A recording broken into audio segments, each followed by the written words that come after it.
લાખોની સંખ્યામાં આવેલા સૌ શ્રદ્ધાળુ ભાઈઓ અને બહેનો, નમસ્કાર. જય ઠાકર. સૌથી પહેલા તો હું ભરવાડ સમાજની પરંપરા અને સૌ પૂજ્ય સંતોને,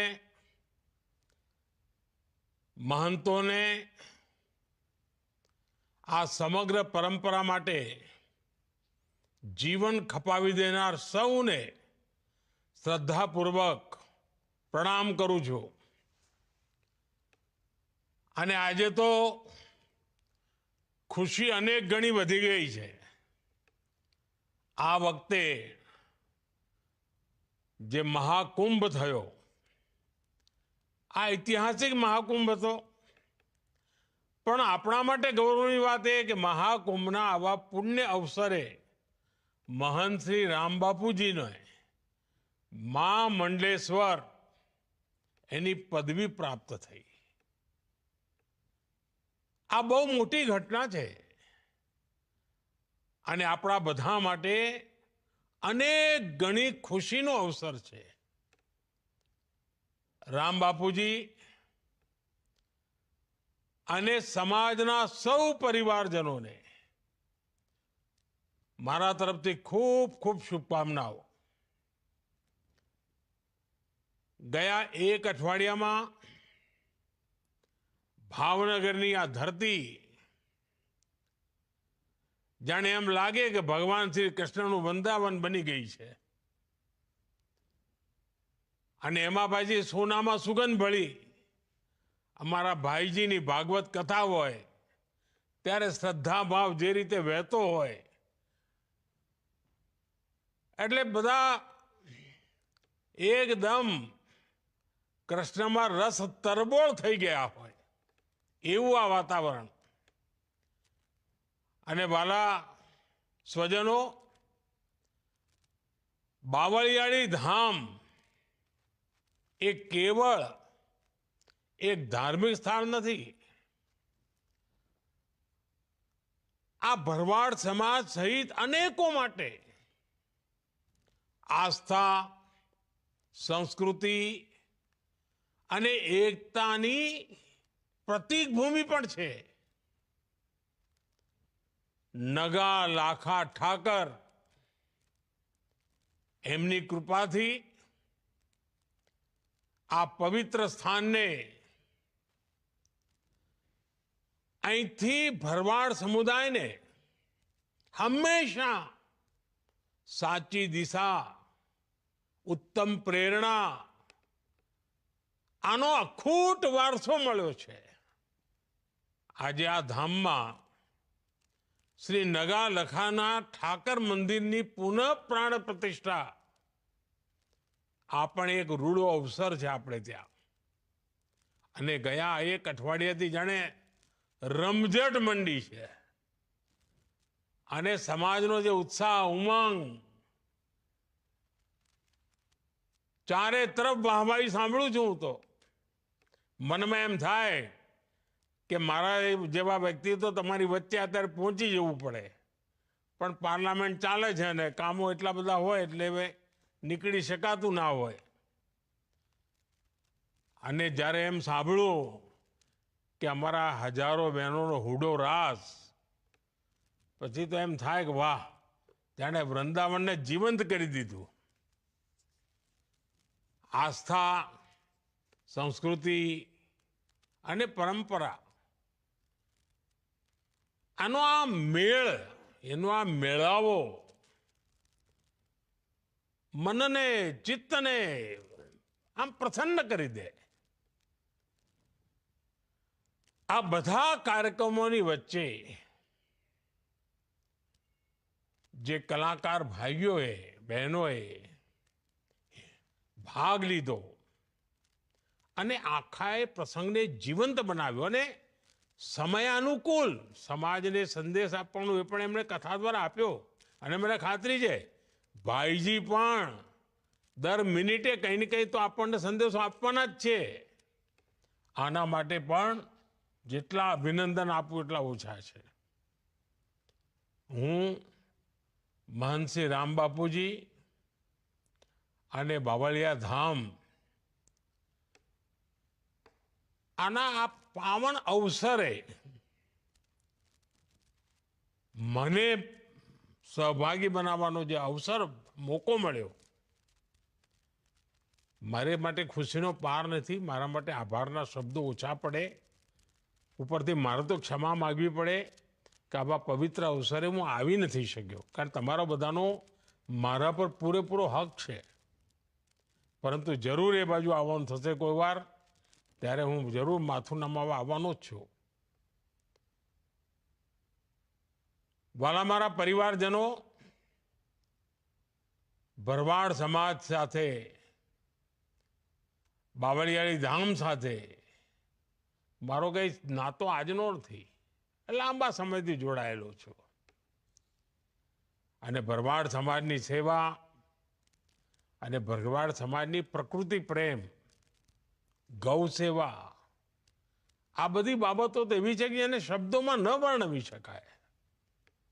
અને આપણે બધા તો દરેકની જીભે એક વાત તો હંમેશા નીકળે, ક્યારે ભૂલાય નહીં, નગા લાખા નર ભલા, પચ્છમ ધરાના પીર, ખારા પાણી મીઠા કર્યા, સૂકી નદીએ ચલાયા નીર. આ ફક્ત શબ્દો નથી, પરંતુ એ યુગમાં એમ કહીએ ને આપણે, નેવાના પાણી મોભે ચડાયા, એવા કામો, સેવા ભાવ, એમાં પ્રકટીકરણ દેખાય. ડગલે ને પગલે સેવાની સુવાસ. અને આજે સદીઓ પછી પણ એને લોકો યાદ કરે.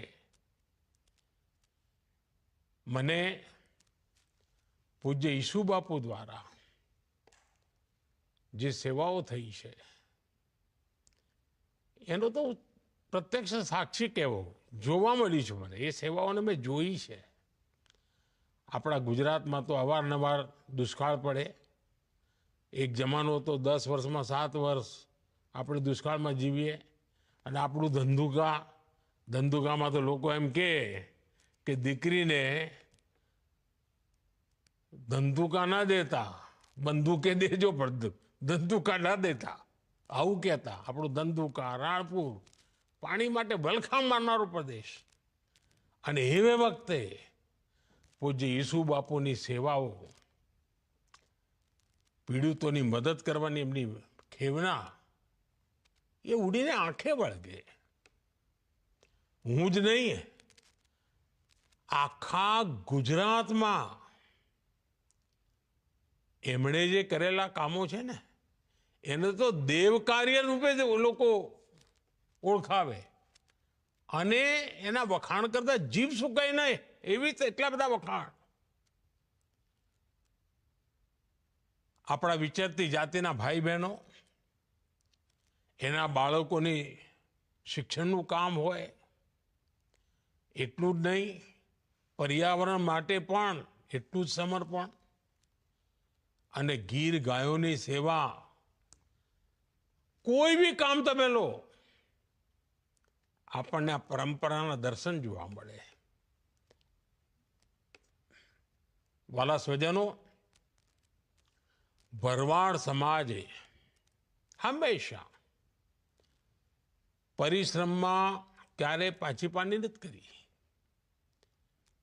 ત્યાગની વાત હોય, પરિશ્રમની વાત હોય, હંમેશા આગળ રહ્યો છે.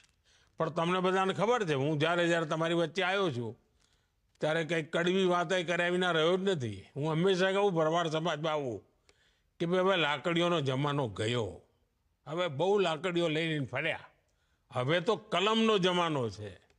અને મારે ગર્વ સાથે કહેવું પડે કે ગુજરાતમાં જેટલો સમય મને સેવા કરવાનો મોકો મળ્યો, મારી વાતને ભરવાડ સમાજના નવી પેઢીએ સ્વીકારી, બાળકો ભણી ગણીને આગળ આવવા માંડ્યા. અને પહેલાં તો હું કહેતો હતો કે લાકડી મૂકો અને કલમ પકડો, અને હવે તો હું કહું છું કે મારી દીકરીઓના હાથમાં એક કોમ્પ્યુટર હોવું જોઈએ. બદલાયેલા જમાનામાં આપણે ઘણું બધું કરી શકીએ. અને આજ આપણી પ્રેરણા હોય અને આપણો સમાજ તો પ્રકૃતિ સંસ્કૃતિ બંનેનો સંરક્ષક છે. અને આપે તો સાચ અર્થમાં અતિથિ દેવો ભવ એને એમ જીવંત કરી બતાવ્યું છે. આપણે ત્યાં જેને કહીએ ચરવાહ સમાજ, બલુઆ, એ કેવી પરંપરા, આના વિશે તો બહુ ઓછા લોકોને ખબર છે. આપણો એવો સમાજ છે, તમને ક્યારેય ભરવાડ સમાજનો કોઈ માણસ તમને વૃદ્ધાશ્રમમાં જોવા ના મળે. સંયુક્ત પરિવાર, બુજુર્ગોની સેવા કરવી, એ તો આમ જાણે પરમાત્માની સેવા કરતા એવો ભાવ. વૃદ્ધાશ્રમમાં ના મોકલે વડીલોને, સાહેબ સેવા કરે. આ નવી પેઢીને આપેલા સંસ્કાર બહુ મોટી બાબત છે. ભરવાડ સમાજના સામાજિક જીવનના જે નૈતિક મૂલ્યો છે, એના જે પારિવારિક મૂલ્યો છે, એ હંમેશા મજબૂત કરવાનો પેઢી દર પેઢી પ્રયાસ થયો છે. વાલા સ્વજનો, મને એ વાતનો સંતોષ છે કે આપણો સમાજ આપણી પરંપરાઓને સાચવી પણ રાખે છે અને આધુનિકતા તરફ પણ હવે તેજ ગતિથી આગળ વધી રહ્યો છે. વિચરતી જાતિના પરિવારોના બાળકો ભણે, છાત્રાવાસની સુવિધાઓ બને, આપણે એક મોટી સેવા છે. આ સમાજને આધુનિકતા સાથે જોડનારું કામ અને દેશ અને દુનિયામાં નવા અવસરોમાં જોડાય. અને હવે તો મારો તો ઈચ્છા છે, આપણી દીકરીઓ રમતગમતમાં ખૂબ આગળ આવે એવી તાકાત પડી છે. આપણે જરા એના માટે મહેનત કરવી જોઈએ. હું તો જ્યારે ગુજરાતમાં હતો, હું જોતો ખેલ મહાકુંભમાં નાની નાની આપણી દીકરીઓ બધી નિશાળે જાય પણ રમતગમતમાં નંબર નહીં આવે. હવે એમનામાં શક્તિ પડી છે અને પરમાત્માએ એમને કાઠું પણ આપ્યું છે. તો જરા આપણે ચિંતા કરીએ એમ. અને જો પશુપાલનમાં કેટલી ચિંતા કરીએ છીએ. સહેજ આપણા ઢોરને કાંઈ થયું હોય તો આપણે ઊંચા નીચા થઈ જઈએ. આપણા બાળકો માટે પણ એટલો જ ભાવ અને લાગણી આપણે કરવાનું છે. અને બાવળિયાળી ધામ તો ચાહે પશુપાલન તો બરાબર છે, પણ ગીર ગાયોની નસ્લ, એના માટે જે એમણે ચિંતા કરી છે, એના કારણે આજે આખો દેશ ગર્વ લે છે. આજે દુનિયામાં ગીર ગાયની વાહવાહી થાય છે. મારા સ્વજન ભાઈ પરિવારજનો, હું અને તમે જુદા નથી, આપણે બધા સાથી છીએ.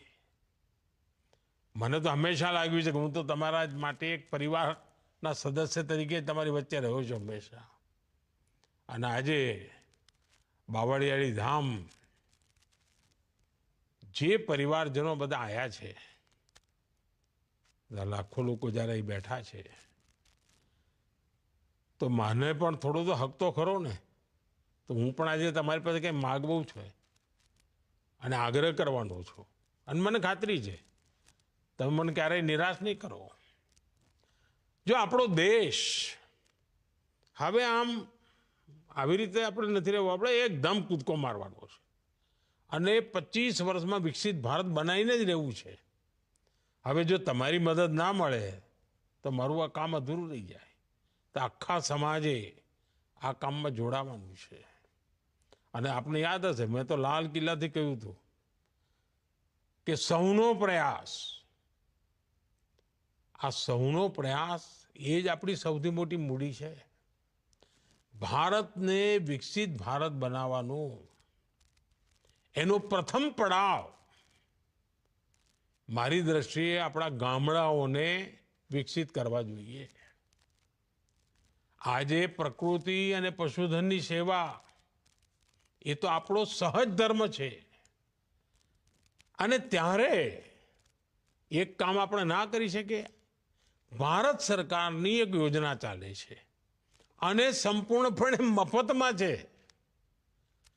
ફૂટ એન્ડ માઉથ ડિસીઝ, આપણે ત્યાં એને ખુરપકા અને મુંહપકા એવી બીમારી તરીકે ઓળખતા હોઈએ છીએ. હવે એમાં લગાતાર વેક્સિન લેવી પડતી હોય છે, તો આપણા પશુઓ આ બીમારીમાંથી બહાર આવી જાય. આ પણ કરુણાનું કામ છે. હવે સરકાર મફત વેક્સિન આપે છે. આપણે નક્કી કરીએ કે આપણા સમાજ પાસે જેટલું પણ પશુધન છે એને આ વેક્સિનેશન અવશ્ય કરાવીએ, નિયમિત કરાવીએ, તો આપણને ભગવાન શ્રી કૃષ્ણના નિરંતર આશીર્વાદ મળશે. આપણો ઠાકરિયો આપણી મદદમાં આવશે. અને અમારી સરકારે એક બીજું મહત્વનું કામ કર્યું છે.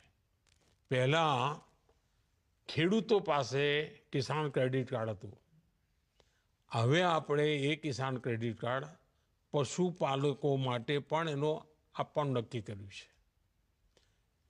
આ કિસાન ક્રેડિટ કાર્ડના કારણે પશુપાલકો બેંકમાંથી ખૂબ ઓછા પૈસે, ઓછા વ્યાજે એમને પૈસા મળી શકે પોતાના કારોબારનો વિસ્તાર કરવા માટે. ગાયોની દેશી નસલો એને વધારવા માટે થઈને, એના વિસ્તાર માટે, એના સંરક્ષણ માટે રાષ્ટ્રીય ગોકુળ મિશન પણ ચાલી રહ્યું છે. અને મારી તમને વિનંતી છે કે ભલે હું અહીંયા દિલ્હીમાં બેઠા બધું કર્યા કરું, પણ તમે જો ફાયદો ના લો તો એવું કોઈ ચાલે? તમારે એનો ફાયદો લેવો પડે.